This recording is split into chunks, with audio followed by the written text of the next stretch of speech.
Mattress stitch is the cleanest way to join two pieces of stockinette side by side.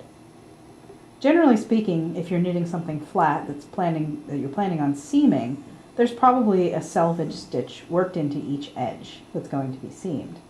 This is just an extra stitch where the row changes between stockinette and purl can look messy if they need to, because the next stitch over is the first one that's going to show after seaming.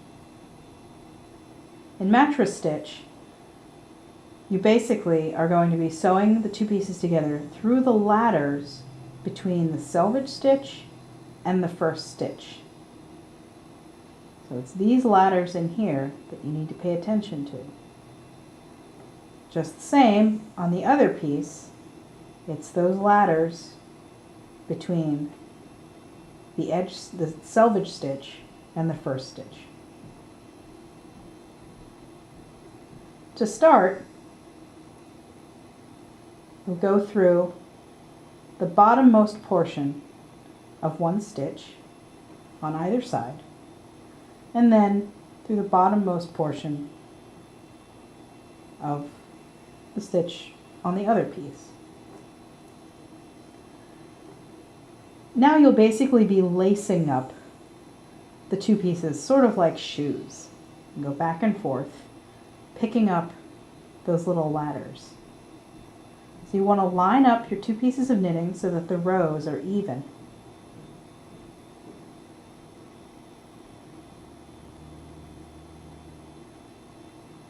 Find the edge of your selvage stitch on one side and go underneath the little ladder. Now you don't have to pull tight yet. You can always wait and adjust the stitches later. You go to the other piece, find the ladder on the same row, and go underneath. As you can probably tell, this is best done from the right side. You can do it from the wrong side, but you won't have as much control over what the front of your work is going to look like. So you continue in this manner, going loosely if you'd like, picking up the ladders between the selvage and the first stitch.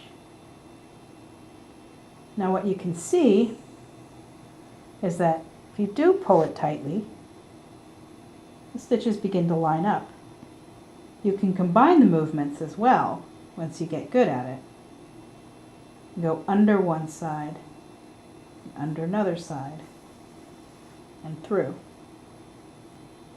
Now it's not necessary in every case to catch every single ladder on every single row. You can skip them. If you go perhaps every other row, it'll still be a pretty solid seam. If it's somewhere where it's going to get a lot of stretching or a lot of use, you will want to go through every row. As you can see, it's a very flat, even seam. You almost wouldn't know that there was anything there. And from the back, you essentially get a rib of stockinette. Now what you want to be careful with is that when you do pull this tight, you don't pull too tight. There is a little bit of natural vertical stretch to stockinette stitch, or really any knitting. And if you pull this too tight, your seam will be unwielding. And especially in the case of garments, the natural lay of the garment will be affected by that, and it'll kind of pucker over time as you wear the garment. So you don't want to pull too tight, but you don't want to leave it so loose that when you pull them apart, you see gaps. So mattress stitch is the simplest way to join two pieces of stockinette, and it's much, much easier than it sounds at first. Under one side, under the next, and that's it.